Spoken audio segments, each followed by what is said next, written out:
This will be a quick unboxing for the Friends Forever dog bed. Cut open the packaging and remove all the content.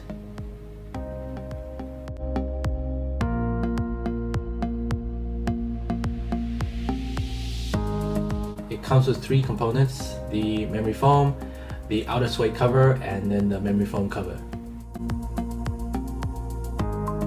So go ahead and unpack the memory foam. Just be careful when you're cutting this open. It is vacuum sealed, but it does have an extra protective layer, but you still want to go nice and slow not to put any holes into the memory foam.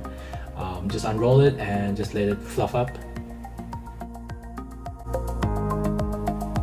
The next is to install it into the cover. It's very simple. On the white cover there is a zip on the back. Just go ahead and just unzip it and insert the memory foam.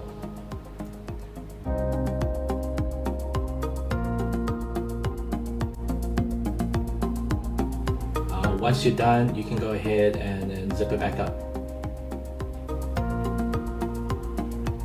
And then the next step will be installing it into the suede outer cover. Again, it's very simple. On the back of it there is a zipper. One thing I found out is that if you fold the memory foam in half before you insert it, it'll make it a lot easier to install. And once you're done, just go ahead and zip it up and your dog bed's ready to go.